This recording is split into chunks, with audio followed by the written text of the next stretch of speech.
Hello, Revere High School. Ann McDonald and I, this is Jess Terrio, would like to share some information with you that we learned recently on a webinar with Jon Bergman, who is one of the founders of Flip Learning, and it was titled 10 Questions You Should Ask Before You Flip Your Classroom.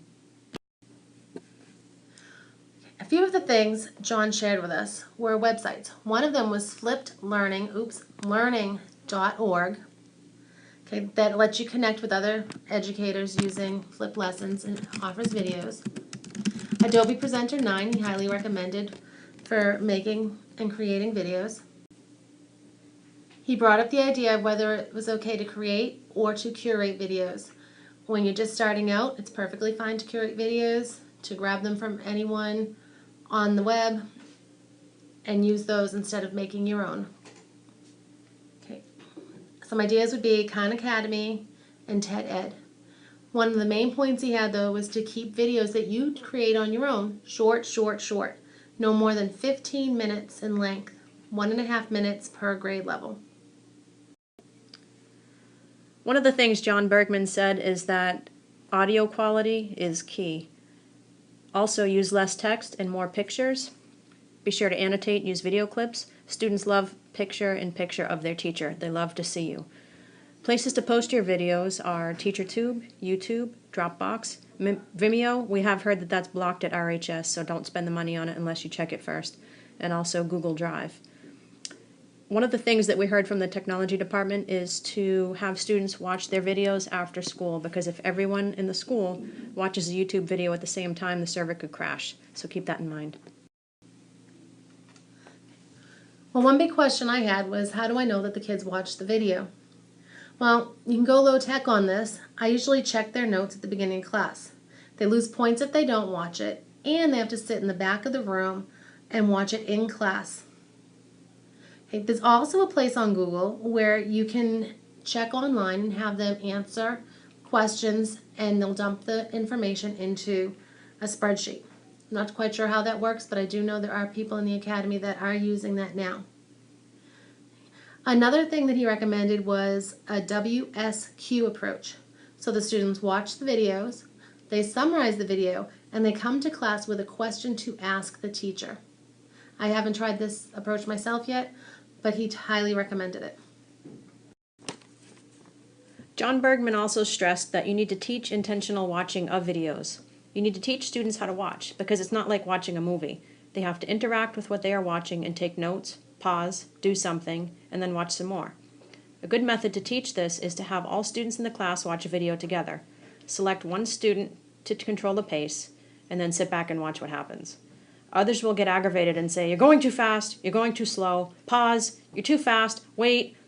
At the end, you take control and ask if the students would like to watch it on their own and have total control. Of course they will say yes, absolutely, and look at you like you have two heads. And then they learn what it means to go at their own pace and to have control of these videos on their own. Okay. It's important to make sure that all kids have access. Yes, they all have iPads, but that doesn't mean they all have Wi-Fi at home. Okay, so if students don't have Wi-Fi at home, they have many options. They can go to the Learning Commons before or after school. They can go to the public library. They can have a viewing party with friends at Starbucks or Dunkin' Donuts.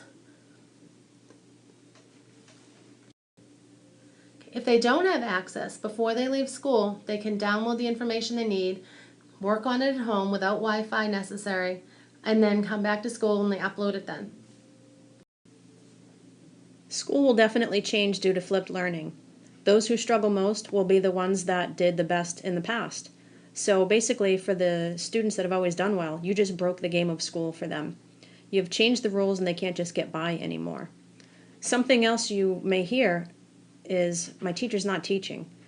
When you hear this, you need to reassure them that you are teaching, but students now have control of their own learning. It's new and it is scary. The other thing you need to understand is, as a teacher, school is pretty much backwards. So think of Bloom's taxonomy for a minute. In school, we typically teach the lower levels in school and then send students home to apply and create what they learned. We're basically flipping that.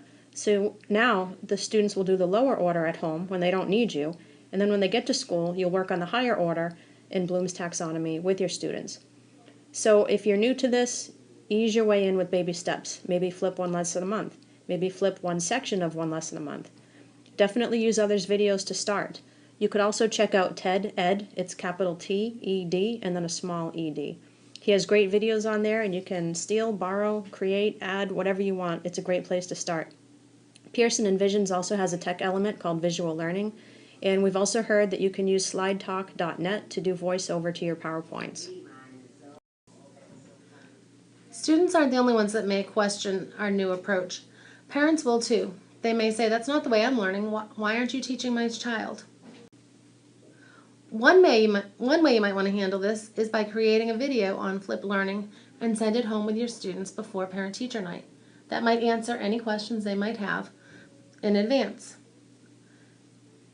Jon has found that some of the parents started actually watching the videos he was sending home with his students. And when they came into parent-teacher conferences, they said they've learned a whole lot. He was a science teacher, so they said they learned a whole lot of science.